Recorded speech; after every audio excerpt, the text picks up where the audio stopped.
السلام عليكم ورحمة الله وبركاته، طلاب الصف الثالث الإعدادي. النهارده معاكم مس جهاد معلمة العلوم لجميع المراحل الإعدادية. إن شاء الله هنبتدي ندرس مع بعض منهج العلوم، ومعانا الوحدة الأولى الدرس الأول بعنوان التفاعلات الكيميائية. يعني إيه تفاعلات كيميائية؟ أول حاجة المواد الكيميائية عندي مقسمة لأربع أنواع. عندي حاجة اسمها أحماض، قلويات، وعندي أكاسيد وأملاح. كل الانواع دي بتتفاعل مع بعضها، لما بضيفهم على بعض بيدوني منتجات جديده او بيدوني مواد جديده غير اللي انا دخلتها في التفاعل. طيب انا النهارده هدرس انواع التفاعلات الكيميائيه. ايه الحاجات اللي ممكن تحصل او اللي ممكن اشوفها قدامي لما احط ماده على ماده تانية؟ يا ترى هيتفاعلوا مع بعض؟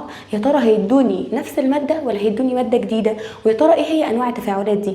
اول حاجه بندرسها معانا انواع التفاعلات الكيميائيه اهو. بيعرفني طبعا ان المواد بتختلف، في منها فلزات وفي مواد لا فلزات. ايه الفرق بين الفلزات واللا فلزات؟ الفلزات واللا فلزات دي حاجات احنا درسناها في السنين اللي فاتت. الفلزات هي مواد بتفقد الكترونات وتتحول الى ايون موجب، واللا فلزات مواد بتكتسب الكترونات وتتحول الى ايون سالب.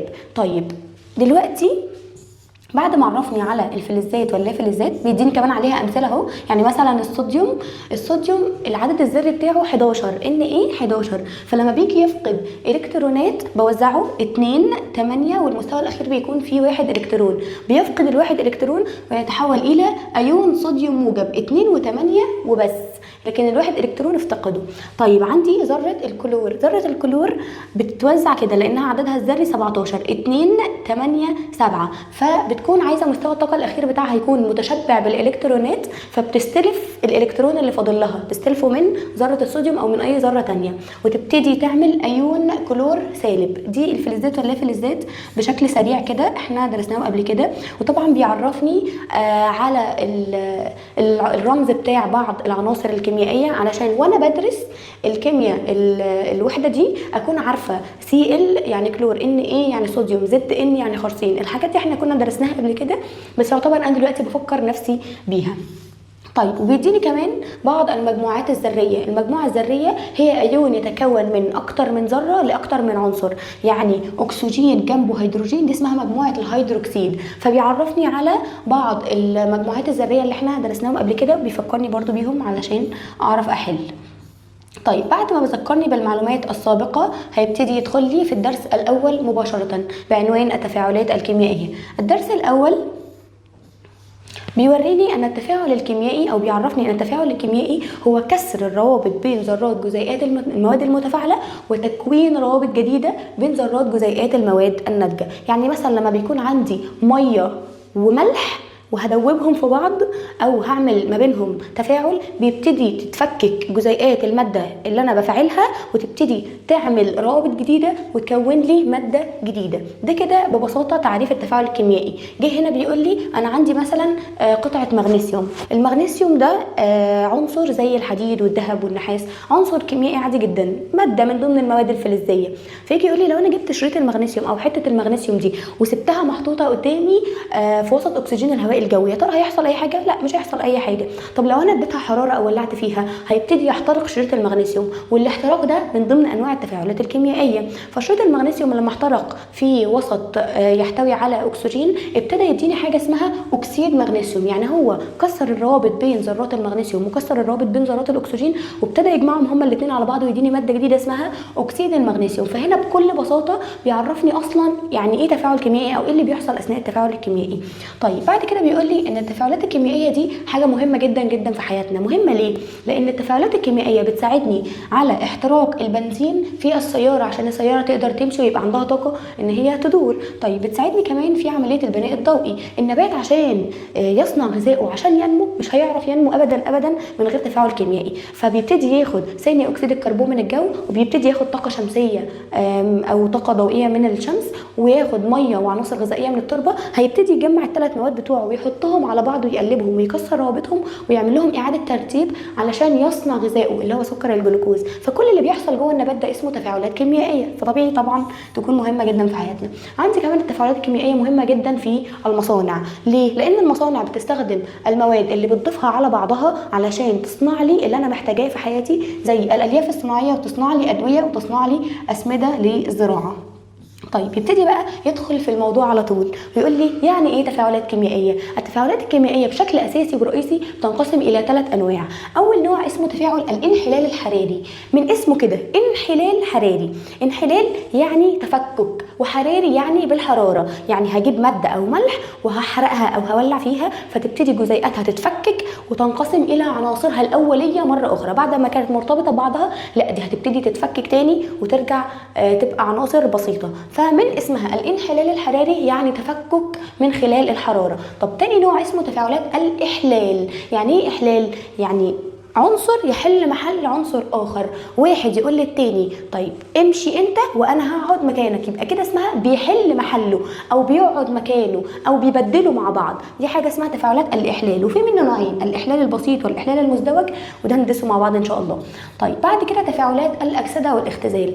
الاكسده والاختزال احنا درسناهم مع بعض في سنه اولى اعدادي، ودرسناهم تاني في سنه تانية اعدادي، ودلوقتي هنرجع نفتكرهم ان شاء الله. في منهم مفهومين، المفهوم التقليدي والمفهوم الحديث، برضه هنتعرف عليهم اكتر مع الشرح دلوقتي ان شاء الله. يجي يقول لي اول حاجه هعرف يعني ايه تفاعلات الانحلال الحراري. بيقول لي تعريفها علميا: الانحلال الحراري هي تفاعلات كيميائيه يتم فيها تفكك جزيئات بعض المركبات الكيميائيه بالحراره، يعني بفكك الماده بالحراره الى عناصرها الاوليه او الى مركبات ابسط منها، بخليها تتفكك وترجع تاني مواد بسيطه او عناصر بسيطه. وبيمثل لي ده عن طريق مركب مثلا AB اهم، جزيء وجزيء مرتبطين ببعض كويس جدا، لكن لما سخنهم المثلث اللي على السهم ده بيعني حراره او نار، فلما بسخن المركب AB هيبتدي ينفصل عن بعضه ويديني A لوحده وB لوحده. طيب يجي يقول لي هل تفاعلات الانحلال الحراري ليها انواع؟ تفاعلات الانحلال الحراري بيكون ليها 5 انواع. تفاعلات انحلال اكاسيد الفلز، اكسيد وفلز. يعني هجيب مثلا عندي نحاس ده فلز، نوع من انواع الفلزات اسمه CU. طب النحاس ده لو انا ربطته بالاكسجين بقى نحاس واكسجين مرتبطين مع بعض، CuO، اسمه كده اكسيد فلز. اكسيد نحاس يعني اكسيد فلز، يبقى الفلز لوحده حاجه واكسيد الفلز حاجه تانية خالص. طب انحلال بعض هيدروكسيد الفلز، يعني فلز مرتبط مع هيدروجين واكسجين فبقى اسمه هيدروكسيد فلز. طب انحلال معظم كربونات الفلز، مجموعه الكربونات اسمها CO3، فلما احط مجموعه CO3 جنب عنصر اخر فلزي بيبقى اسمها كربونات فلز. انا حتى عايزه اكتبها لكم علشان تبقوا شايفين او مستوعبين اللي انا بقوله. Cu ده نحاس، فلما باجي احطه جنبه اكسجين يبقى كده بقى اسمه ايه؟ اكسيد فلز. طب عندي مثلا هيدروكسيد الفلز Cu نحاس فلز، طب لو حطيت جنبه OH يبقى كده اسمه هيدروكسيد فلز. طب كربونات الفلز لما اجي اقول لك عندي مثلا فلز الزنك مثلا، خلاص كفايه نحاس، عندي فلز الزنك ZN، الزنك لما بحط جنبه CO3 دي مجموعه الكربونات فكده بقى اسمه ايه؟ كربونات فلز. طب كبريتات الفلز، يعني ايه كبريتات؟ مجموعه الكبريتات اسمها SO4. طيب مجموعه الكبريتات دي لو حطيت جنبها الفلز مثلا فلز الايه مثلا الصوديوم مثلا Na، فانا عندي Na صوديوم مثلا فلز، ومجموعه الكبريتات دي كده اسمها كبريتات فلز. طب نترات الفلز، مجموعه النترات NO3، فلما احط جنبها فلز مثلا فلز الصوديوم يبقى دي كده اسمها نترات الفلز. فانا عندي الانحلال الحراري زي ما قلنا انحلال حراري لاكسيد الفلز، انحلال حراري لهيدروكسيد الفلز، انحلال حراري لكربونات الفلز او كبريتات الفلز او نترات الفلز. يبقى اهم تاني: اكاسيد، هيدروكسيد، كربونات، كبريتات، نترات الفلز. نرجع تاني للدرس. يجي يقول لي ما تيجي نعمل انحلال لاكسيد الفلز. هجيب فلز اسمه الزئبق HG اهو، ده فلز الزئبق. طيب فلز الزئبق لما يكون مرتبط مع اكسجين بيبقى اسمه اكسيد زئبق. يبقى انا هعمل مثال على انحلال حراري لاكسيد الزئبق. جزيئات اكسيد الزئبق بيكون لونها احمر. لو بصينا على الانبوبه هنا وحطها تحت الميكروسكوب اشوف شكلها كده، بيكون زئبق مرتبط باكسجين ولونه احمر. طيب لو جبت ماده اكسيد الزئبق دي وحطيتها على النار او عرضتها لحراره هتبتدي تتفكك، الاكسجين هيبقى لوحده والزئبق هيبقى لوحده. فعند الانحلال الحراري لماده اكسيد الزئبق هيبتدي ينحل حراريا ويديني زئبق لوحده لونه فضي، وذرات الاكسجين لوحدها هتبتدي تتصاعد من فوهه الانبوبه. طب ايه الدليل ان في غاز اكسجين تصاعد من فوهه الانبوبه؟ الدليل هنا ان انا عندي غاز الاكسجين ليه خاصيه مهمه جدا، بيتميز بانه بيزيد الاشتعال او بيزود النار. طب لو جبت عود كبريت وولعته، عود ثقاب متولع نار، ورحت مقرباه من فوهه الانبوبه اللي طالع منها اكسجين، ايه اللي هيحصل؟ غاز الاكسجين هيزود النار بتاعت عود الثقاب او عود الكبريت. فلما النار تزداد افهم ان الغاز اللي طالع ده اسمه غاز الايه؟ غاز الاكسجين. يبقى انا عندي اكسيد الزئبق هينحل حراريا بعد ما كان اكسيد زئبق لونه احمر اداني زئبق لونه فضي لوحده وتصاعد غاز الاكسجين الذي يزيد اشتعال عود الثقاب. طيب يجي يقول لي عايز معادله، او يجي يقول لي اكتب المعادله الداله على الانحلال الحراري لاكسيد الزئبق، اروح كاتبه له المعادله بالطريقه دي HGO واحط مثلث على السهم. ليه حطيت مثلث؟ عشان المثلث ده يعني نار او حراره، يعني انا حرقت اكسيد الزئبق اللي لونه احمر، هيبتدي يديني زئبق لونه فضي واكسجين غاز اكسجين. طيب يجي يقول لي علل ظهور لون فضي عند تسخين اكسيد الزئبق. ده اكسيد الزئبق ده مثل لونه احمر، ايه اللي خلى فجاه بقى لونه فضي؟ هقول له لان اكسيد الزئبق الاحمر بينحل حراريا الى زئبق فضي وغاز اكسجين. طيب يجي يقول لي عايزين نفهم ازاي بيحصل انحلال حراري لهيدروكسيد الفلز. طب عايزين ناخد مثال على هيدروكسيد فلز. ناخد هيدروكسيد فلز ايه؟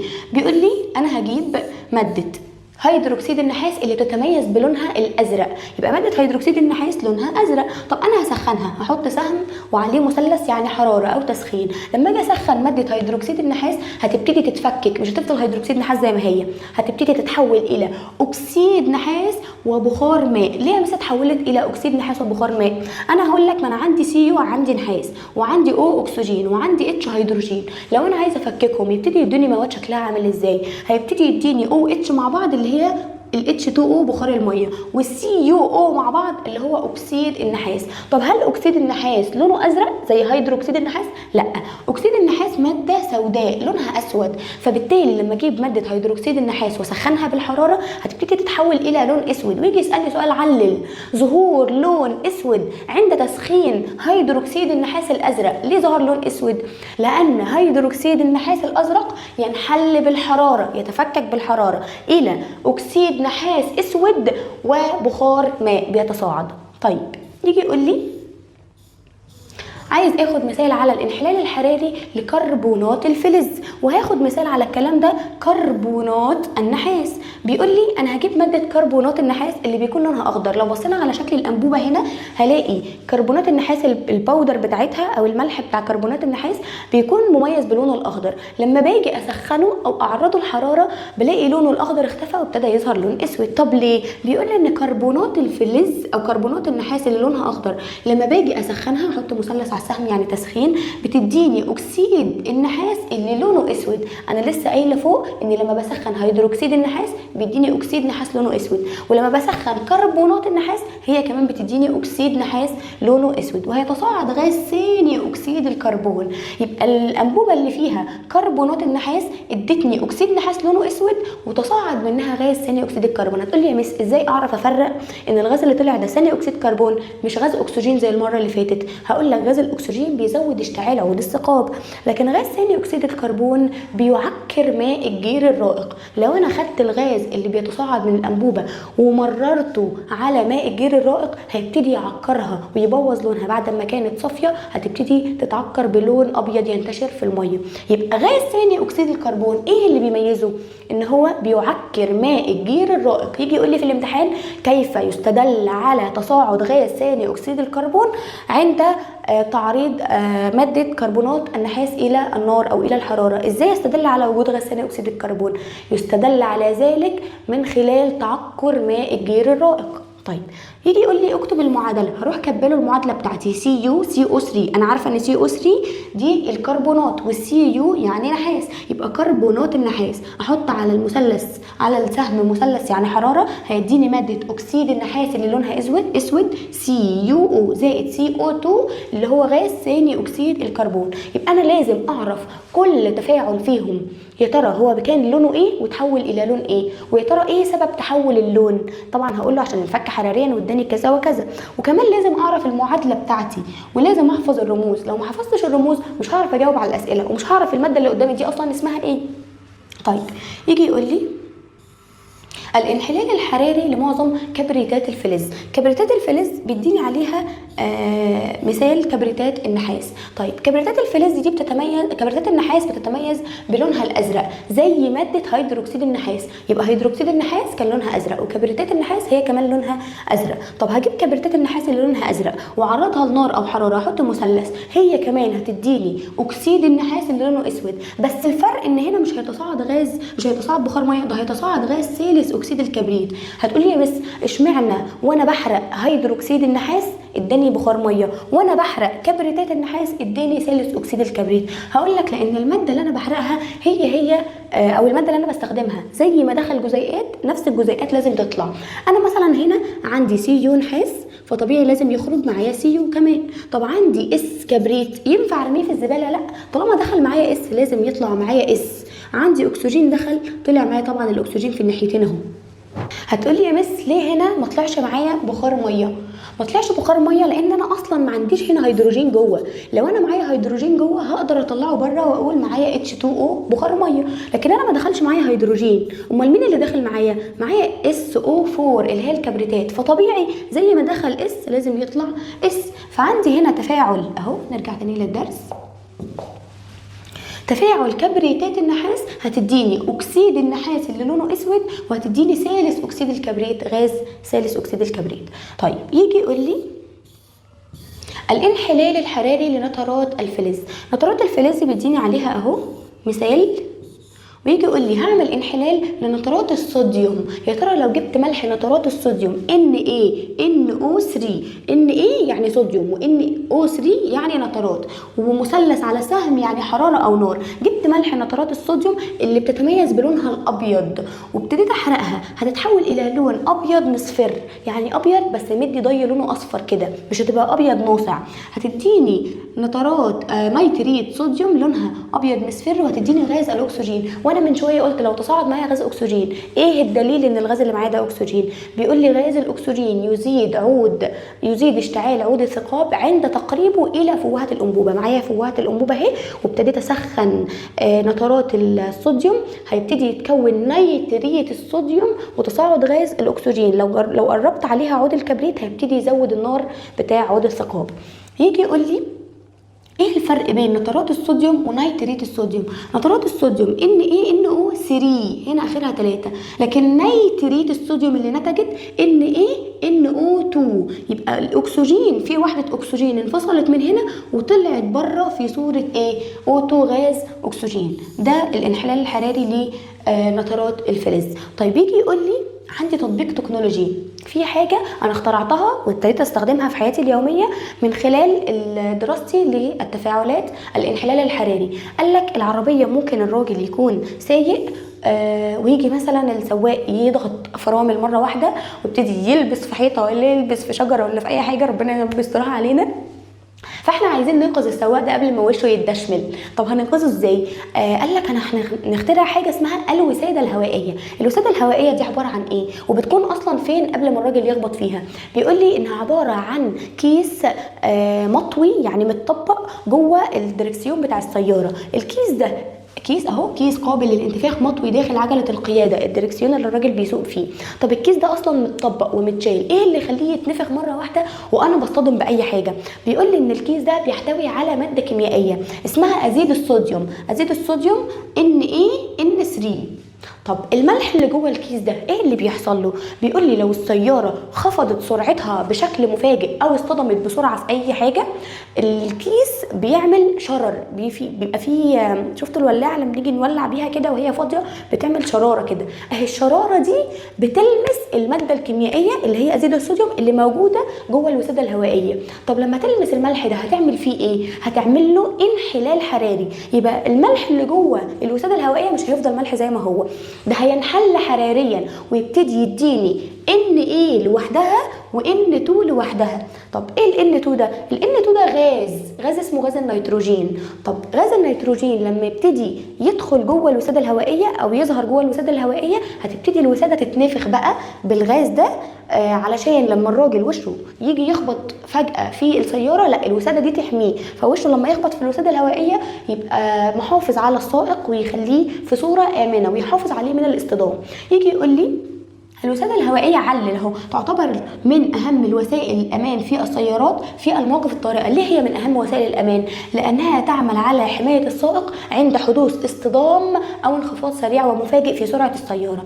طيب يجي يقول لي ايه هي فكره عملها؟ بتشتغل ازاي؟ بيقول لي عند حدوث اصطدام او انخفاض سريع في سرعه السياره بيتولد شرر كهربي، في شراره بتطلع بتعمل على انحلال ماده ازيد الصوديوم ال NaN3 تتفكك وتنحل بسبب الشرر اللي انا اديته لها الموجود بالوساده الى صوديوم، هيبقى الصوديوم بقى لوحده وهيتصاعد غاز النيتروجين. بيقول لي تمتلئ الوساده بغاز النيتروجين بسرعه جدا عشان تحمي وش السائق، وبعدين تتفرغ مباشره، يعني تبتدي تفضى من الهواء مباشره بعد ما السائق يخبط فيها. ليه؟ لتؤمن الرؤيه الواضحه والحركه الصحيحه، يعني اول ما الراجل يخبط فيها والسياره تقف تبتدي تفضى مره اخرى عشان تخلي الراجل يشوف قدامه وهو بيسوق. طيب بيجي بعد كده احنا كده خلصنا الخمس انواع بتوع تفاعلات الانحلال الحراري او الانحلال بالحراره. عندي التفاعل الثاني او النوع الثاني اسمه تفاعلات الاحلال. كلمه الاحلال احنا قلنا من شويه يعني عنصر بيحل محل عنصر اخر، واحد بيقول للتاني اوعى انت وانا هقعد بدالك او هنبدل مع بعض. تفاعلات الاحلال دي هتقولي يا مس انه عنصر اللي هيقعد مكان التاني؟ ما هو انا لازم اعرف مين القوي ومين الضعيف. عمل لي حاجه اسمها متسلسله النشاط الكيميائي اهي قدامي. يعني ايه متسلسله النشاط الكيميائي؟ هي ترتيب العناصر الكيميائيه ترتيبا تنازليا حسب درجه نشاطها الكيميائي، يعني اللي موجود من فوق هو انشط واحد كيميائيا اقوى واحد فيهم، واللي موجود من تحت هو اضعف واحد لانه اقل نشاطا كيميائيا. فبيرتب لي العناصر بالشكل ده عشان لما يجي يقول لي انا هعمل تفاعل كيميائي يا ترى مين هيحل محل مين، اعرف اجاوبه. اقول له ده البوتاسيوم ممكن يحل محل اي واحد من دول، لكن الذهب هيقوم ومش هيقدر يحل محل اي حاجه من العناصر دي لانه اضعف واحد فيهم كيميائيا. طيب يجي يقول لي يا مس انا ازاي هعرف احفظ المتسلسله دي؟ هقول لكم اغنيه بس ما تضحكوش، هقول لكم اغنيه تخليكم تعرفوا تحفظوا متسلسله النشاط الكيميائي كلها بالترتيب وبكل سهوله. الاغنيه بتقول بوسي صاحبه باسم كانت ماشيه لوحدها، خالد حبها قالت له راضيه هات لي نحاس زي الفضه بلاش ذهب. هتقولي يعني ايه برضه يا بس الكلام ده احنا ما فهمناش حاجه. هاجي اكتبها لكم هنا اهو، اكتبها لكم. بوسي صاحبة باسم كانت ماشية لوحدها، خالد حبها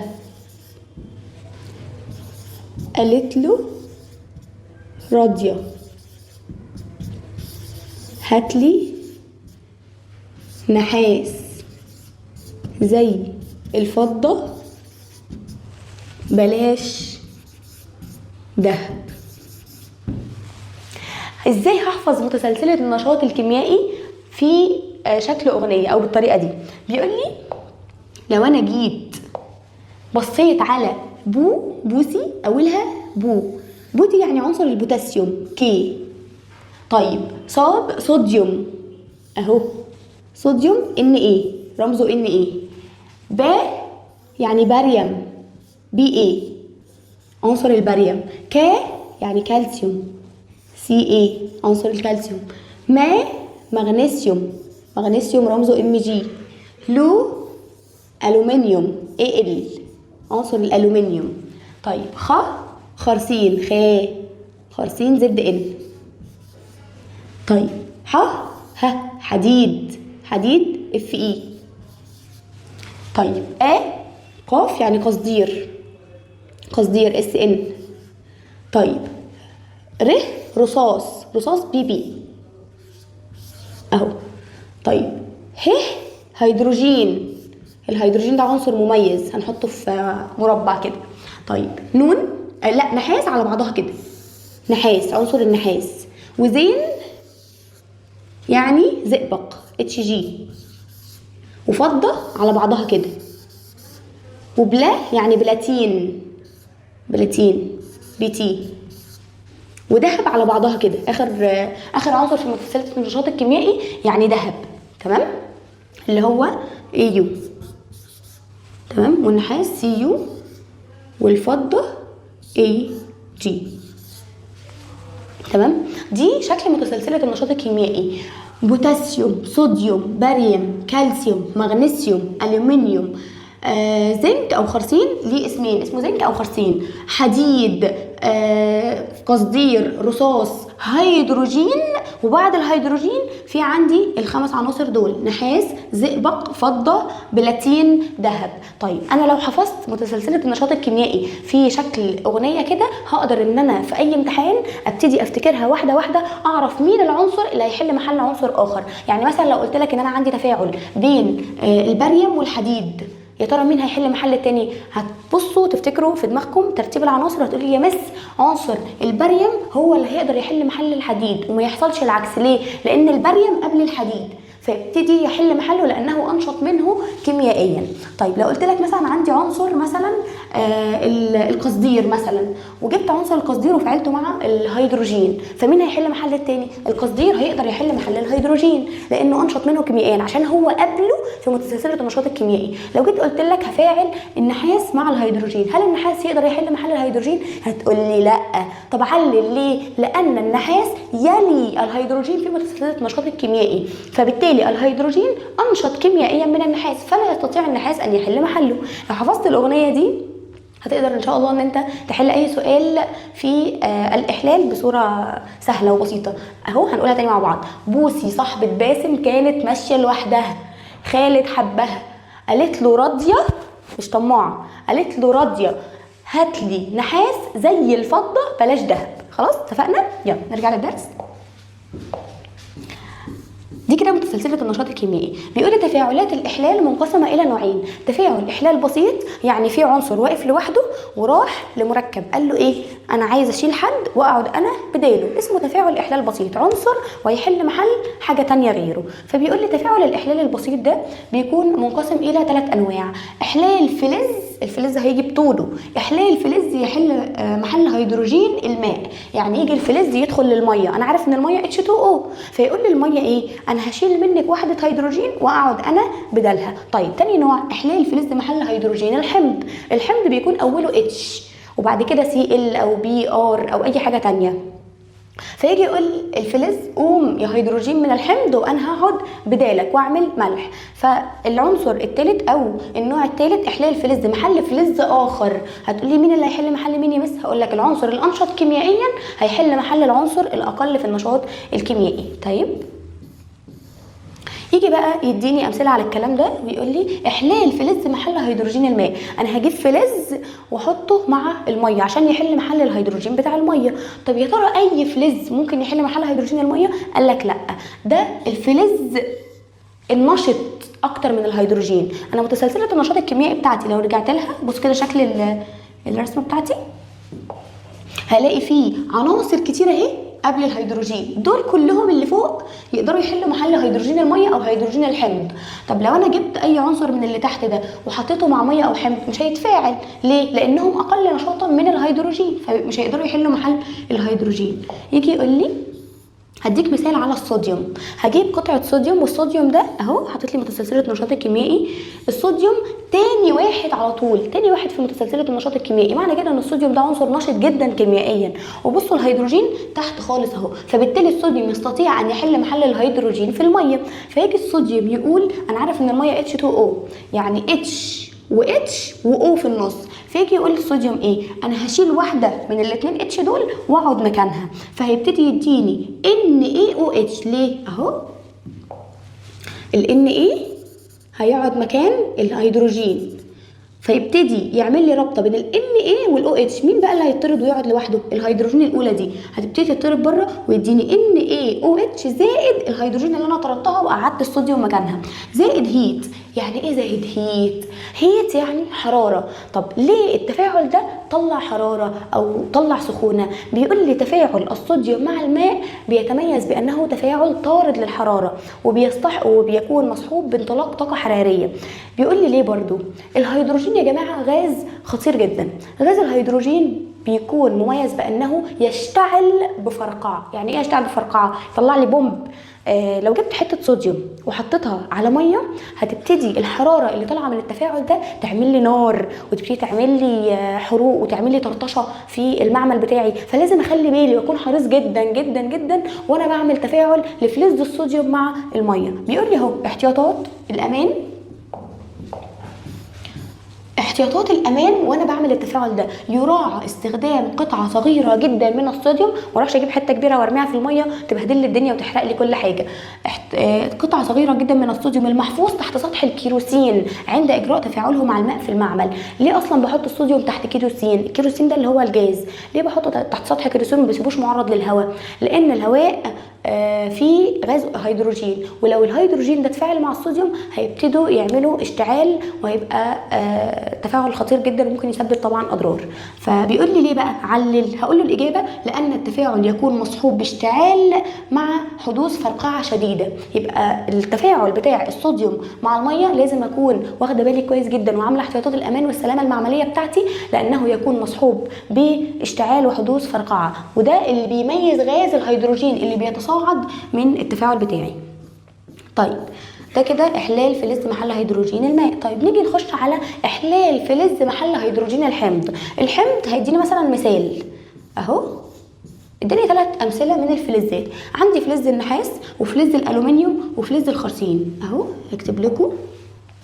انا عندي 3 انواع من الفلزات، والمحلول اللي عندي ده محلول حمض الهيدروكلوريك. هيدروكلوريك يعني HCl اهو، HCl. فانا عايزه الفلز ده يحل محل هيدروجين الحمض، يمشي الهيدروجين ويقعد هو مكانه، فيبتدي يديني ايه؟ يديني ZnCl. طيب علشان يطرد الهيدروجين ويقعد هو مكانه كده، محتاج ان هو يكون انشط من الهيدروجين بتاع الحمض. انا عندي حمض HCl، لو الزد ان مش انشط من الحمض من الاتش مش هتعرف تقعد بدالها. طب انا عندي في متسلسله النشاط الكيميائي عارف ان الزد ان الخرسين انشط من الهيدروجين، فيبتدي يعمل لي تفاعل قوي ونشط ويبتدي يديني فقاعات من غاز الهيدروجين، لان الهيدروجين هيطرد ويقعد ايه ويطلع لوحده في صوره غاز هيدروجين ويديني محلول اخر. طب عندي الالومنيوم هو كمان هيبتدي يديني فقاعات من غاز الهيدروجين، لان انا عملت احلال وقعدت الالومنيوم مكان هيدروجين الحمض ويتصاعد الهيدروجين في صوره غاز. طب لو حطيت النحاس على حمض HCl لا يحدث تفاعل، مش هيحصل تفاعل. علل ليه لا يحدث تفاعل؟ لان النحاس اقل نشاطا كيميائيا من الهيدروجين، فبالتالي لا يستطيع النحاس ان يحل محل الهيدروجين. طيب يجي يوريني بقى المعادلات بتاعتي اهو، ادي مسلسلات النشاط الكيميائي اهي. بيقول لي الالومنيوم يستطيع ان يحل محل الهيدروجين، الخرسين يستطيع ان يحل محل الهيدروجين، لكن النحاس بعده في متسلسله النشاط الكيميائي لا يستطيع ان يحل محله. ويجي يكتب لي المعادلات بتاعتي. على فكره ممكن يخدعك في الامتحان ويقول لك مثلا CU زائد HCl ويعمل لك سهم يقول لك اكمل المعادله، تيجي انت بقى واقف تروح قال لك ده انا هحط مش عارف ايه. لا غلط. اول ما يقول لي اكمل المعادله هو حاطط لي نحاس مع حمض، على طول هقول له لا يحدث تفاعل، ما يخدعنيش في الامتحان. طيب يجي يقول لي ZN زائد HCl، طبعا هيروح الهيدروجين ينفصل ويتصاعد في صوره غاز هيدروجين ويديني محلول كلوريد الخرسين. طب الالومنيوم مع HCl هيبتدي يقول لي Al زائد HCl هيديني AlCl3 زائد 3H2O اللي هو غاز الهيدروجين طبعا اللي هينفصل لوحده. طيب يجي بعد كده يقول لي علل رغم ان الالومنيوم يسبق الخرسين في متسلسله النشاط الكيميائي الا انه يتاخر عنه علميا في التفاعل مع حمض الهيدروكلوريك المخفف. لو رجعنا هنا تاني للمتسلسله، بصوا كده مين اللي قبل التاني بيقول لي الالومنيوم هو اللي قبل الخرسين، يعني الالومنيوم المفروض ان هو انشط، ومفروض ان التفاعل بتاعه يكون اسرع واقوى من تفاعل الخرسين. طب ليه هنا لما شفنا الصوره لقينا ان التفاعل بتاع الخرسين هو اللي مطلع فقاعات غاز كتيره، وتفاعل الالومنيوم مطلع فقاعات غاز كده بطيء وعلى مهله؟ لان الالومنيوم في حاجه بتميزه، بيتميز الألومنيوم بأنه بيحتوي على طبقة من أكسيد الألومنيوم بتحميه وبتحفظه من الصدأ، فطبقة أكسيد الألومنيوم دي بتاخد وقت على ما تتكسر وتتفكك، فبالتالي بيكون تفاعل الألومنيوم بطيء. ليه الألومنيوم بطيء بالرغم من أنه أنشط من الخرسين؟ لأن الألومنيوم يحتوي على طبقة من أكسيد الألومنيوم بتستغرق وقتا حتى تتفكك ويحدث التفاعل، لكن الخرسين معلوش أي طبقات، فبالتالي التفاعل بتاعه بيكون سريع وبينجز نفسه بسرعة. اهو الإجابة لوجود طبقة من أكسيد الألومنيوم على سطح فلز الألومنيوم تعزله عن الحمض، وتأخذ هذه الطبقة فترة حتى تتآكل وتنفصل، مما يؤخر بدء حدوث التفاعل. طيب يجي يقول لي وضح بمعادلة رمزية موزونة إضافة حمض الكبريتيك المخفف إلى الخرسين، وكيف يمكنك الكشف عن الغاز الناتج. أهو يجي يقول لي اكتبي المعادلة وقولي لي ازاي عرفت ان الغاز اللي ناتج ده غاز هيدروجين. يجي هكتب له المعادله زد ان زائد H2SO4 اللي هو حمض الكبريتيك، وهكتب على السهم مخفف عشان هو قال لي حمض الكبريتيك المخفف. ايه النتيجه بتاعتي؟ طبعا هطرد الهيدروجين بتاع الحمض وهقعد بداله مين؟ هقعد بداله الزد ان الخرسين، وهيتصاعد بقى غاز الهيدروجين بقى لوحده مع نفسه. بيقول لي يمكن الكشف عن غاز الهيدروجين المتصاعد نتيجه احلال الخرسين محل هيدروجين الحمض المخفف. ازاي؟ النتيجه باختصار اهي، بتقريب عود ثقاب مشتعل اليه فيشتعل غاز الهيدروجين بفرقعه. يبقى انا اقدر اكشف عن غاز الهيدروجين لما اقرب له عود ثقاب او عود كبريت مولع، فبص الاقي الهيدروجين عمال يزيد الاشتعال والغاز عمال يشتعل بايه؟ بفرقعه. يلا نكمل. يقول لي احلال فلز محل فلز اخر في محاليل احد املاحه. يعني انا هنا مش بجيب الفلز واحطه مكان هيدروجين الماء، ولا بجيب الفلز واحطه مكان هيدروجين الحمض، ده انا بجيب فلز وبحطه مكان فلز تاني زيه. طب ايه اللي يخليه يقعد مكانه؟ لما يكون انشط منه كيميائيا. فيجي يديني مثال ويقول لي هجيب فلز المغنيسيوم واحطه مكان فلز النحاس في محلول ملح كبريتات النحاس. يجي يقول لي ام جي يعني مغنيسيوم زائد CuSO4 اللي هو ايه؟ كبريتات النحاس. انا عارف ان CU يعني نحاس وSO4 يعني كبريتات، فCuSO4 يعني كبريتات النحاس. طب ايه النتيجه؟ النتيجه انه هيشيل النحاس الCu وهيقعد المغنيسيوم بدلها، فيديني محلول كبريتات المغنيسيوم عديمه اللون. طب يجي هنا يسالني سؤال، علل اختفاء اللون الازرق لمحلول كبريتات النحاس عند اضافه شريط مغنيسيوم. ليه؟ ده المحلول كان لونه ازرق فجاه بقى عديم اللون او فجاه بقى شفاف. ليه؟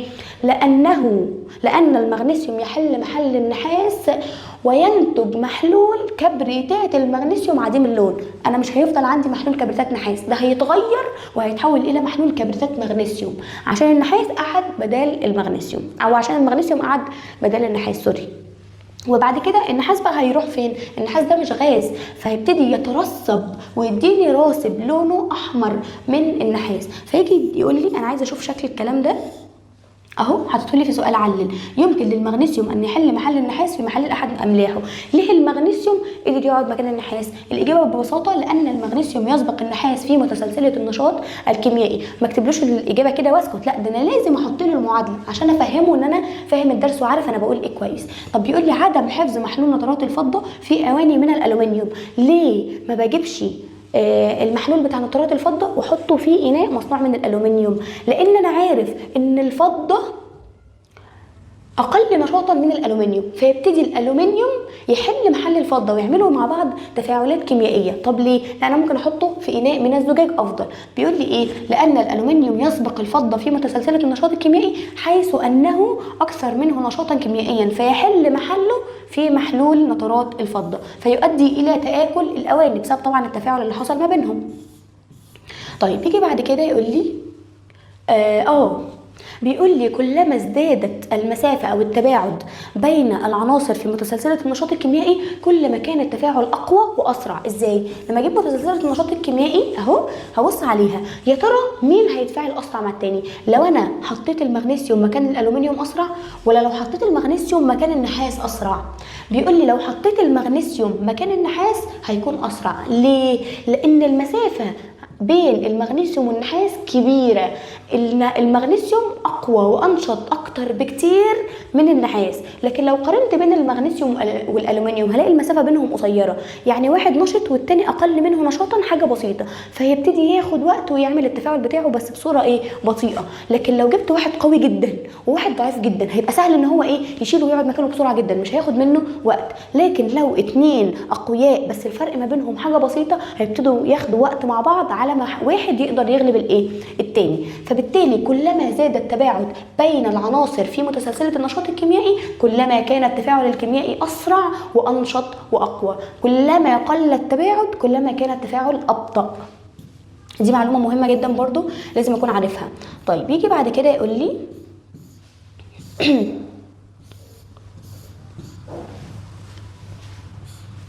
تاني حاجة تفاعلات الإحلال المزدوج. احنا عرفنا ان الإحلال عموما يعني عنصر بيحل محل عنصر آخر. طب أنا عندي الإحلال البسيط يعني فلز كان جاي لوحده وقعد مكان هيدروجين الماء أو قعد مكان هيدروجين الحمض أو قعد مكان فلز آخر بس هو أنشط منه. طب إيه هو الإحلال المزدوج؟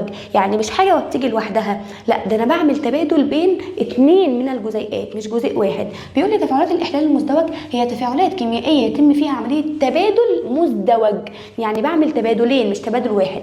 تبادل مزدوج بين شقي ايوني مركبين مختلفين لتكوين مركبين جديدين. عندي مركبين هاخد المركب ده واكسره والمركب ده واكسره وابتدي اعمل منهم مركبات جديده. اهو عندي A B مرتبطين ببعض وC D مرتبطين ببعض، هبتدي اكسر ده واكسر ده وابدلهم واديك C D و A D. طيب يجي بعد كده يقول لي تفاعلات الاحلال المزدوج دي ليها 3 انواع. تفاعلات حمض مع قلوي وده اسهل واحد فيهم، تفاعلات حمض مع ملح، تفاعلات ملح مع ملح اخر. تاني يبقى تفاعل حمض مع قلوي، حمض مع ملح، ملح مع ملح. تمام. يجي يقول لي عايزين ناخد امثله يمس على الكلام ده. يقول لي تفاعل الحمض مع القلوي بيديني دايما ملح وماء. يبقى اول ما اجيب حمض واحطه مع ماده قلويه هيديني ملح وميه. ليه يا مس هيديني ملح وميه؟ لما اجي مثلا اقول لك انا عندي ملح، انا عندي مثلا ماده قلويه NaOH. ليه قلت عليها ماده قلويه؟ لانها تحتوي على الOH السالبه. طب عندي HCl ده حمض. ليه قلت عليه حمض؟ لانه يحتوي على الH الموجبه. انا عندي حمض وقلوي هكتب بينهم زائد هحطهم على بعض. ايه الناتج اللي هيطلع؟ اول حاجه هتطلع الH والOH هيطلعوا مع بعض ويبقى معايا مين؟ يبقى معايا الCl والNA. فايه اللي هيطلع او ايه الناتج من التفاعل ده؟ هيديني H2O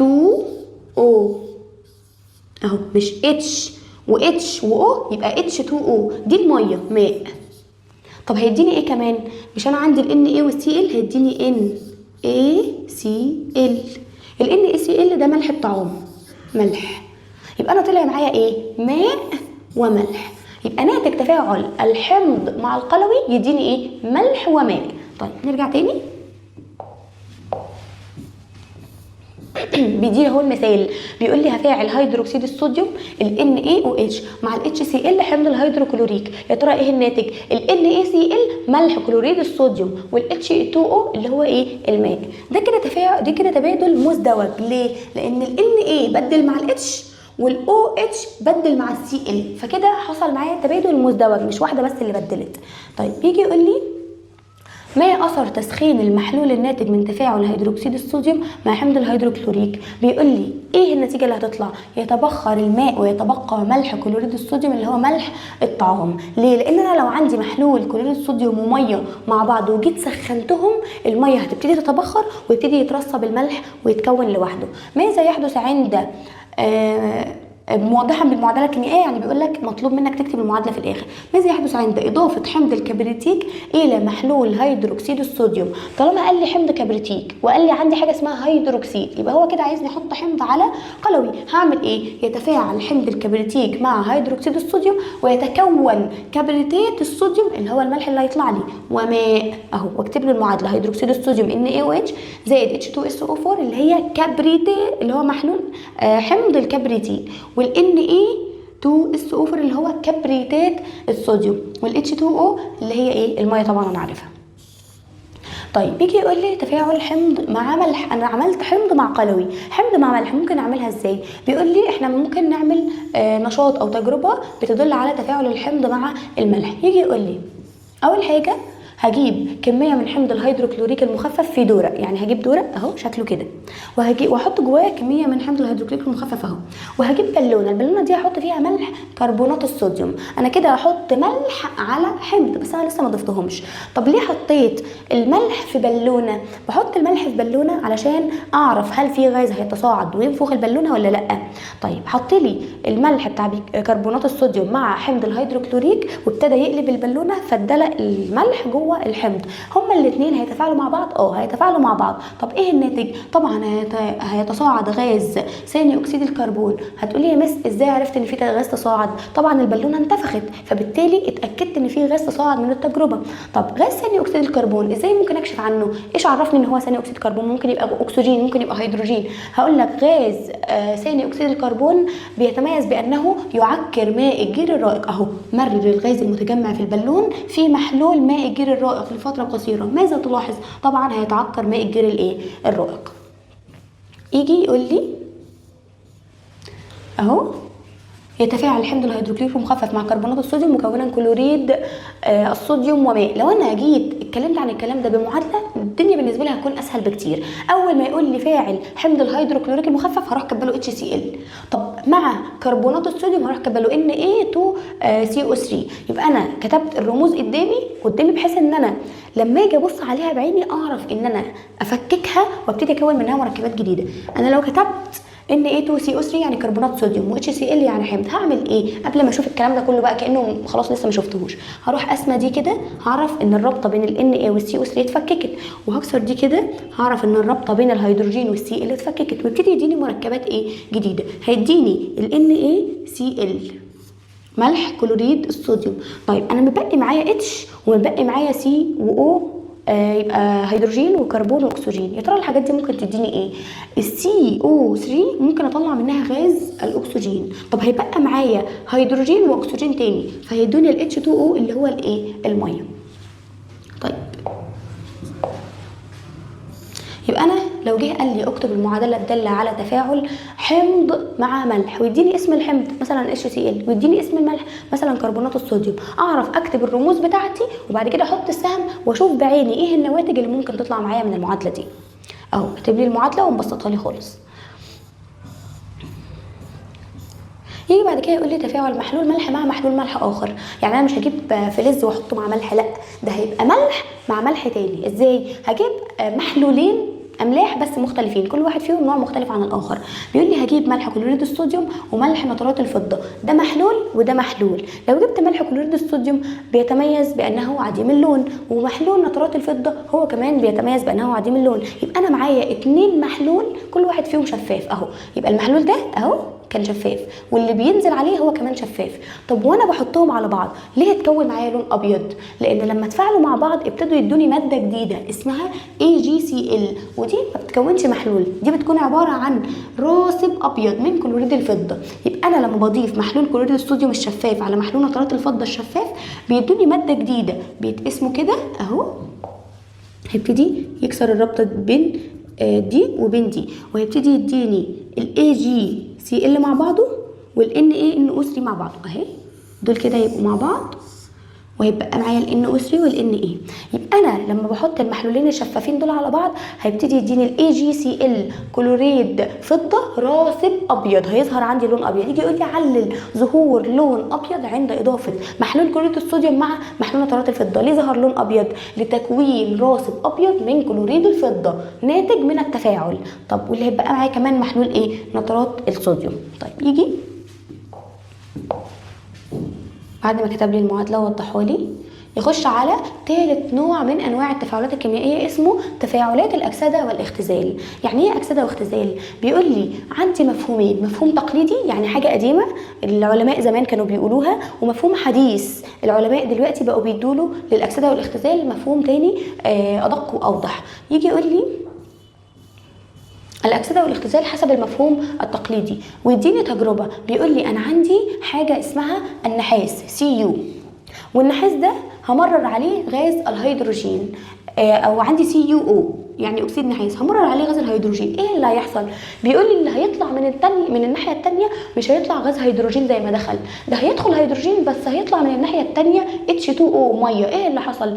الهيدروجين سحب الاكسجين من النحاس، فابتدى يطلع H2O في صوره ميه، وCuO ما بقتش CuO، دي اتحولت الى Cu لوحدها. فبالتالي النشاط بتاعي ايه اللي حصل فيه؟ حصل فيه فقد لذره الاكسجين من اكسيد النحاس، واكتساب الاكسجين في ايه؟ في الهيدروجين. يبقى واحد فقد اللي هو النحاس، وواحد اكتسب اللي هو الهيدروجين. يجي يقول لي علميا يا مس ايه هو تعريف عملية الأكسدة؟ بيقول لي الأكسدة هي اكتساب أكسجين أو فقد هيدروجين. طب ايه هو الاختزال؟ الاختزال هي عكسها بقى، هي فقد أكسجين أو اكتساب هيدروجين. يجي يكتب لي المعادلة هنا قدامي ومن غير الأسهم دي اهو، لو أنا كتبتها كده على بورد كده،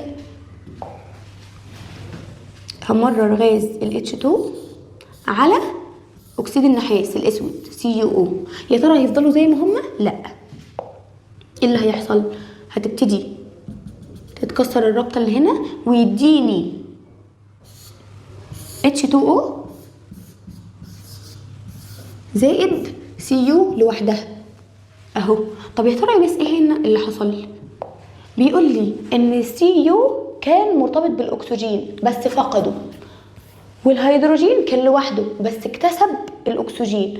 يعني لما اجي ابص على الهيدروجين اهو اتحول الى H2O، يعني كده حصلت له عمليه ايه؟ اكسده. من اسمها اهو اكسده جايه من كلمه اكسجين، يبقى العنصر اللي اكتسب اكسجين حصلت له عمليه اكسده. طب يا عين اللي خسر اكسجين وفقده حصلت له عكسها بقى، عمليه اختزال اهو، اختزال. يبقى انا عندي العنصر اللي كان لوحده وهو اللي فاز بالاكسجين بقول عليه حصلت له عمليه اكسده، لكن العنصر اللي خسر الاكسجين بقول عليه حصلت له عمليه اختزال. طب هنا العنصر ده اللي حصلت له عمليه اكسده يا ترى اسمه عامل مؤكسد؟ لا، العكس، اسمه عامل مختزل. عامل مختزل. طب العنصر اللي حصلت له عمليه اختزال بقول عليه ايه؟ بقول عليه عامل مؤكسد. يبقى العامل عكس العمليه. لو العنصر ده اكتسب اكسجين وحصلت له عمليه اكسده بقول عليه حصلت له عمليه اكسده، لكن هو عامل مختزل. طب العنصر ده خسر الاكسجين بقول عليه حصلت له عمليه اختزال. طب اسم العنصر ايه؟ اسمه عامل مؤكسد. حصلت له عمليه اختزال يبقى اسمه عامل مؤكسد، حصلت له عمليه اكسده يبقى اسمه عامل مختزل. سهله وبسيطه. طيب الهيدروجين عكسها، يعني يجي هنا اهو كتب لي المعادله وابتدى يوضح لي مين العامل المختزل والمؤكسد وايه هي العمليه اللي حصلت. بيقول لي علل الهيدروجين حصلت له عمليه اكسده. ليه؟ لاتحاده بالاكسجين متحولا الى بخار ماء، عشان هو اتحد مع اكسجين او كسب الاكسجين. طب يجي يقول لي الهيدروجين عامل مختزل. ليه الهيدروجين عامل مختزل؟ لانه اختزل النحاس، يعني اخذ الاكسجين من النحاس. طيب يجي يقول لي اكسيد النحاس حدثت له عمليه اختزال. ليه قلت على اكسيد النحاس حصلت له عمليه اختزال؟ لانتزاع الاكسجين منه، يعني خسر الاكسجين اللي كان معاه، فعشان كده قلت عليه حصلت له عمليه اختزال. طب يا ترى اكسيد النحاس ده ليه قلت عليه عامل مؤكسد؟ لانه اكسد الهيدروجين، ادى الاكسجين اللي كان معاه للهيدروجين، فقلت عليه عامل مؤكسد. طيب يجي يقول لي ما النتائج المترتبة على إمرار غاز الهيدروجين على أكسيد النحاس الأسود؟ هقول له يتأكسد الهيدروجين إلى بخار ماء ويختزل أكسيد النحاس إلى نحاس لوحده، نحاس لونه أحمر. طيب يجي يقول لي أهو العامل المختزل هي المادة التي تنتزع الأكسجين أو تمنح الهيدروجين أثناء التفاعل. طب معنى كده ان هي حصلت لها ايه؟ حصلت لها عمليه اكسده. عمليه الاكسده هي عمليه تؤدي الى زياده نسبه الاكسجين في الماء او نقص نسبه الهيدروجين فيه. طب العامل المؤكسد هي الماده التي تمنح الاكسجين، هو اسمه مؤكسد عشان هو بيأكسد اللي قدامه، بيأكسد زميله، تمنح الاكسجين او تنتزع الهيدروجين اثناء التفاعل الكيميائي. طب ايه هي عمليه الاختزال؟ هي عمليه تؤدي الى نقص نسبه الاكسجين في الماده او زياده الهيدروجين. وبيدينا اهو المثال، طبعا عايز نكمله زي ما احنا عملنا المره اللي فاتت. طيب ده كده المفهوم التقليدي او القديم. ايه هو المفهوم الحديث؟ العلماء حديثا قالوا ما هو ممكن يحصل تفاعل كيميائي بس ما يكونش بيحتوي على اكسجين، او تفاعل كيميائي لا يحتوي على هيدروجين. ساعتها امتى اقول ان دي اكسده وامتى اقول ان دي اختزال؟ قال لك في مفهوم تاني حديث، قال لك عمليه الاكسده هي عمليه فقد الالكترونات والتحول الى ايون موجب، والاختزال هي عمليه اكتساب الكترونات. ازاي الكلام ده؟ يعني مثلا انا عندي عنصر الصوديوم ان ايه، العدد الذري بتاعه 11، فلما باجي اوزعه ادي النواه اهي، هوزعه كده. المستوى الاول بيتشبع ب2 الكترون، المستوى الثاني 8، المستوى الثالث هيبقى كام؟ 2 و8 10، هيبقى معايا 1. طب العنصر الصوديوم ده عايز يكون مستقر وعايز المستوى الاخير يبقى عنده 8، فهيعمل ايه؟ هيفقد الالكترون الاخير ويتحول الى ايون موجب اهو كده. هيبتدي يفقد الالكترون ده كده ويتحول الى Na موجب، اللي هو توزيعه كده 2 8. خلاص هو فقد الواحد اللي عنده. طب انا عندي ذره الكلور اهي Cl، العدد الذري بتاعها 17، فهاجي اوزعها. ادي النواه، المستوى الاول بيتشبع ب2، المستوى الثاني بيتشبع ب8، ادي كده 10. 2 و8 10، يبقى معايا 7 عشان هم 17. المستوى الاخير فيه 7 الكترونات. يا ترى هيرمي 7 الكترونات في الزباله؟ قال لك لا، ده ال7 الكترونات دول ممكن يستلف عليهم واحد ويتحول الى ايون كلور سالب، فيبتدي اهو يزود على ال7 دي 1، فيبتدي يبقى شكله كده اهو Cl سالب. ليه سالب؟ عشان هو اكتسب الكترون ويتحول الى ايون سالب. واجي اوزعه هلاقيه 2 8 8. طب الصوديوم بقى والكلور قال لك ما تيجي نعمل اتفاق سوا، انت عندك الكترون مش عايزه وانا عندي الكترون محتاجه عشان احنا الاثنين نبقى مستقرين. فالصوديوم والكلور عملوا رابطه سوا وادوني حاجه اسمها NaCl، اللي هو ايه NaCl؟ ملح الطعام، كلوريد الصوديوم، اللي هو بين قوسين ملح الطعام. طب ال NaCl ده عباره عن ايه؟ عباره عن ايون صوديوم موجب وايون كلور سالب. يا ترى مين اللي هنا اللي حصل له عمليه اكسده؟ الصوديوم حصل له عمليه اكسده اهو، اكسده. طب الكلور حصل له عمليه اختزال. امتى يا مس اقول ان ده حصل له عمليه اكسده وامتى اقول ان ده اختزال؟ بشوف العنصر اللي فقد خسر الكترونات واقول عليه حصل له عمليه اكسده وتحول الى ايون موجب. العنصر اللي اكتسب الكترونات وزود الكترونات بقول عليه حصل له عمليه ايه؟ اختزال. طبعا الصوديوم هنا اسمه عامل مختزل عشان حصلت له عمليه اكسده، عمليه اكسده، يبقى هو اسمه ايه؟ عامل اهو مختزل، اسمه عامل مختزل. طبعا عندي الكلور حصلت له عمليه اختزال، زود الكترون وبقى في عمليه اختزال، يبقى هو اسمه ايه؟ اسمه عامل مؤكسد. تمام كده؟ خلاص، يبقى ده المفهوم الحديث. بشوف اللي فقد بقول عليه حصلت له عمليه اكسده يبقى هو عامل مختزل، واللي اكتسب بقول عليه حصلت له عمليه اختزال فهو عامل مؤكسد. العكس. يجي يديني الكلام ده في الشكل ده اهو، ذره الصوديوم فقدت الكترون واديتها للكلور، فبالتالي بقى ايون صوديوم موجب وايون كلور سالب، هما الاثنين مع بعض. الصوديوم حصلت له عمليه اكسده والكلور حصلت له عمليه اختزال. طيب يجي يقول لي هنا علل الصوديوم حدثت له عمليه اكسده، ليه؟ لان ذره الصوديوم تفقد الكترون متحوله الى ايون صوديوم موجب اهو، كانت صوديوم عادي اهو، عاديه خالص، اتحولت الى ايون صوديوم موجب وسابت الالكترون بتاعها ايه لوحده. طب هنا ليه الكلور قلت عليه حصلت له عمليه اختزال؟ لان كل ذره كلور تكتسب الكترون اهو، كانت كلور وانا رحت ضايفه لها او مديلها الكترونات فتحولت الى ايون كلور سالب. طيب ليه يعتبر الصوديوم عامل مختزل؟ لانه اختزل الكلور او خد من الكلور ايونات الكترونات وتحول الكلور الى ايون سالب. طب ليه الكلور عامل مؤكسد؟ لانه اكسد الصوديوم وسحب الكترونات من الصوديوم وابتدى يحوله الى صوديوم موجب. طيب كده ابتدى يفهمني اهو العامل المختزل هي الماده التي تفقد الكترونات او اكثر اثناء التفاعل الكيميائي. طب العامل وهي بتحصل له عمليه اكسده، يبقى عمليه الاكسده عمليه كيميائيه تفقد فيها ذره العنصر الكترون او اكثر. طب ايه هي عمليه الاختزال؟ عمليه كيميائيه تكتسب فيها ذره العنصر الكترون او اكثر، وبالتالي بسميه عامل مؤكسد، يكتسب الكترون اسمه عامل مؤكسد. طيب يجي يقول لي علل الاكسده والاختزال عمليتان متلازمتان تحدثان في نفس الوقت، يعني ما ينفعش عنصر يحصل له اكسده من غير ما التاني يبقى قدامه بيحصل له اختزال. ليه؟ ينفع الصوديوم يخسر الكترون ويرميه في الزباله ولا المفروض يديه لزميله؟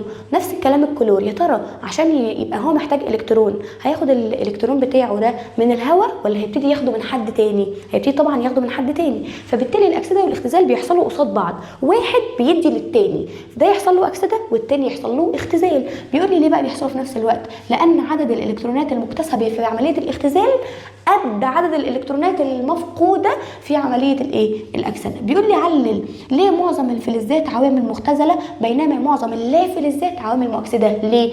عشان الفلزات بتتميز بان هي تحب تفقد الكترونات وتتحول الى ايون موجب اثناء التفاعل الكيميائي، لكن اللافلزات بتتميز بانها تكتسب الكترونات وتتحول الى ايون سالب اثناء التفاعل الكيميائي. يبقى انا دي حاجه درستها من سنه اولى، ان الفلزات تفقد الكترونات وتتحول الى ايون موجب، واللافلزات تكتسب الكترونات وتتحول الى ايون سالب. يجي يقول لي اهو مديني امثله، يقول لي عندي السي يو النحاس دي ذره متعادله ولا كسبت ولا خسرت، انا عملت لها ايه؟ خليتها تفقد الكترونات، خليتها سي يو موجب 2 ورحت مطلع منها الكترونات وخليت الالكترونات لوحدها فتحولت الى ايون موجب. نفس الكلام لو انا عندي مثلا هنا الاف ده اللي هو الفلور ايون سالب، طب الايون السالب ده انا عايزه اخليه يرجع ذره تاني زي ما كان، فهروح ايه؟ هروح ضايفه له الكترونات.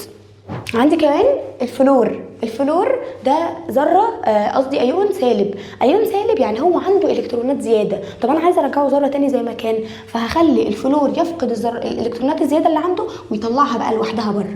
طيب ايون اكسجين سالب، ايون الاكسجين الاو السالب ده انا عايزه ارجعه اخليه هو كان سالب 2، انا عايزه اخلي عنده 1 الكترون بس اللي زياده واسيب الالكترون الزياده التاني. هعمل ايه؟ هاكسده واخليه او سالب لوحدها واطلع الالكترون التاني لوحده. نفس الكلام هنا في عمليه الاختزال، ازود الكترونات على الايون الموجب هيبقى ذره عاديه متعادله. طب هجيب البروم وازود عليها الكترونات هتبقى بروم سالب عشان زودت عليها الكترونات. طب السي يو موجب 2 وانا زودت عليها الكترون عملت لها اختزال بالكترون تاني زياده، فبدل ما كانت موجب 2 هتبقى موجب 1 بس. يجي يقول لي حل بقى ايه؟ ملخص لعمليتي الاكسده والاختزال باختصار كده. عمليه الاكسده في المفهوم التقليدي والحديث ايه، وعمليه الاختزال في المفهوم التقليدي والحديث ايه. بيقول لي عمليه الاكسده هي عمليه تفقد فيها ذره العنصر اكسجين او تكتسب هيدروجين. عمليه الاختزال تخسر فيها ذره العنصر اكسجين وتكتسب هيدروجين. طيب بالنسبه للمفهوم الحديث، عمليه الاكسده هي فقد الكترونات وعمليه الاختزال عكسها اكتساب الكترونات، وحاطط لي الاختصار بتاعها اهو قدامي. لو انا بصيت على الرسمه دي وحفظتها في دماغي كمخطط هبتدي ان انا احل الاسئله بتاعتي بصوره سريعه وسهله جدا. يجي يقول لي نحل بقى اسئله مع بعض. هنحل هنا مع بعض. مثلا بيقول لي اكتب المصطلح العلمي تفاعلات كيميائيه يتم فيها تفكك جزيئات بعض المركبات الكيميائيه بالحراره، تفكك وبالحراره الى عناصرها الاوليه او مركبات ابسط منها، ده اسمها الانحلال الحراري. طب كيس قابل للانتفاخ يوجد في السيارات الحديثه يستخدم كوسيله امان في المواقف الطارئه، ده طبعا اسمها الوساده الهوائيه. طيب ترتيب العناصر الفلزيه ترتيبا تنازليا حسب درجه نشاطها الكيميائي، دي اسمها متسلسله النشاط الكيميائي. تفاعلات كيميائيه يتم فيها احلال عنصر محل اخر اقل منه في النشاط الكيميائي في محلول احد املاحه، دي اسمها تفاعلات الاحلال. طيب تفاعلات كيميائيه يتم فيها عمليه تبادل مزدوج، يعني مش تبادل لوحده، تبادل مزدوج بين شقي ايونين مركبين مختلفين تكوين مركبين جديدين، دي اسمها الاحلال المزدوج. يبقى انا عندي في احلال بسيط واحلال ايه؟ مزدوج. تفاعل حمض مع قلوي لتكوين ملح وماء، عشان افاعل حمض مع قلوي عشان اعمل ملح وماء ده اسمه تفاعل التعادل، لان انا كان عندي ماده حمضيه وماده قلويه حطيتهم مع بعض ادوني ملح وميه، ده اسمه تفاعل التعادل. عمليه كيميائيه تؤدي الى نقص نسبه الاكسجين في الماده، نقص الاكسجين في الماده وزياده نسبه الهيدروجين، دي اسمها عمليه الاختزال. عمليه كيميائيه تفقد فيها ذره العنصر الكترون او اكتر، طالما فقدت الكترونات دي اسمها عمليه اكسده.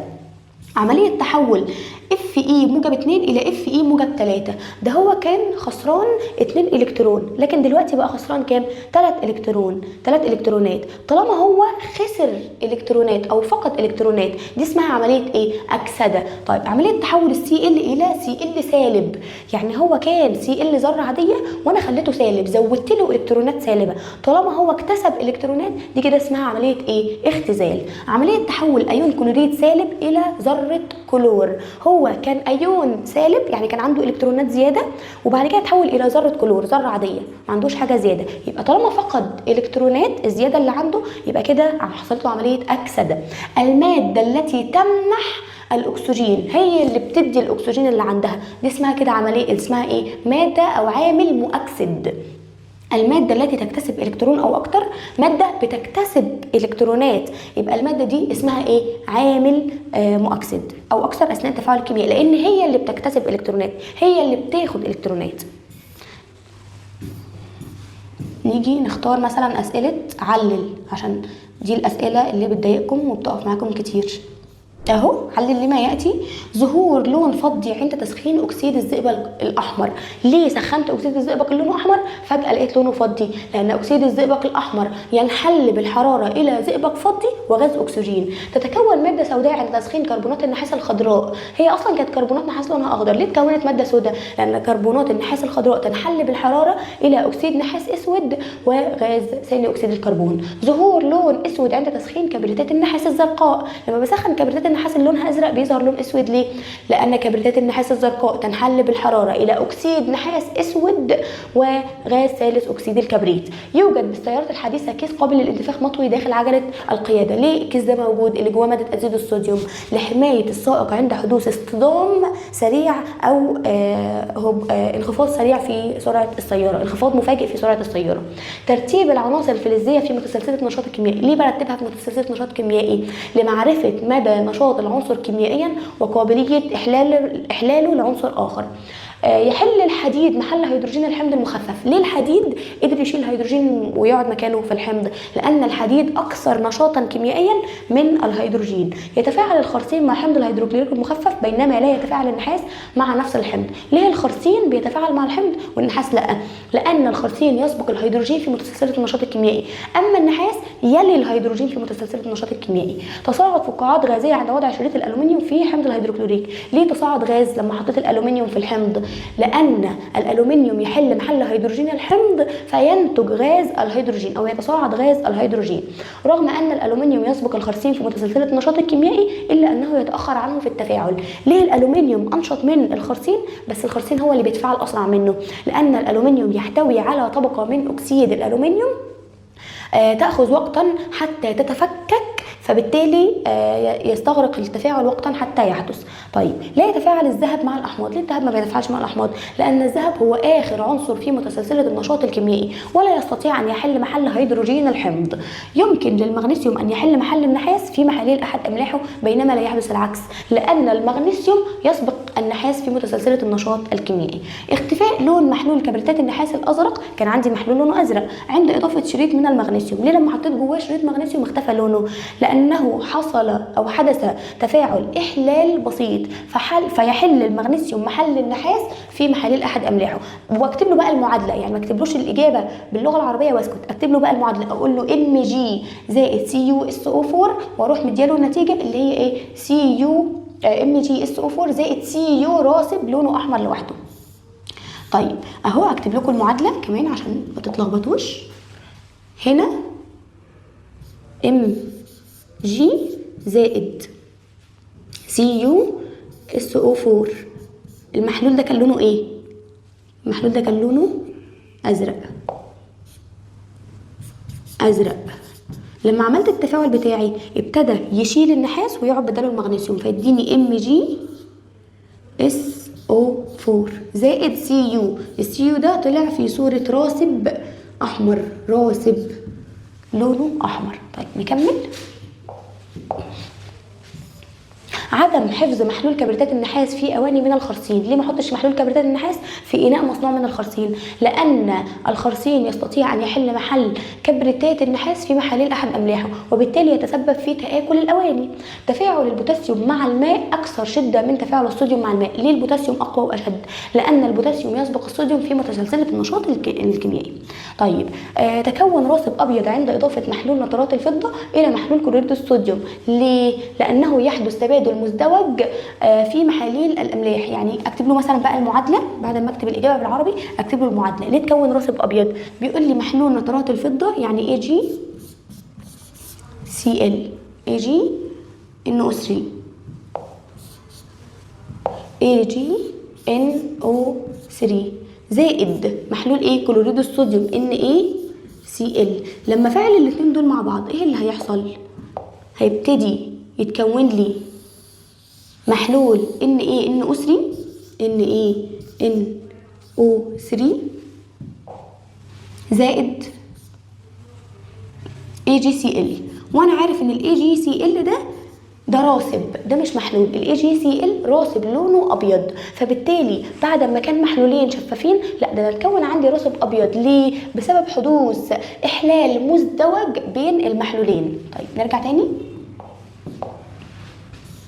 يقول لي يقوم اكسيد النحاس بدور العامل المؤكسد في التفاعل. ليه اكسيد النحاس اسمه عامل مؤكسد؟ لانه يؤكسد الهيدروجين ويتحول الهيدروجين الى بخار ماء ويتحول اكسيد النحاس الى نحاس لوحده، عشان السي يو او فقد الاكسجين اللي كان عنده، عشان كده قلت عليه عامل مؤكسد بيخلي الهيدروجين ياخد النحاس بداله.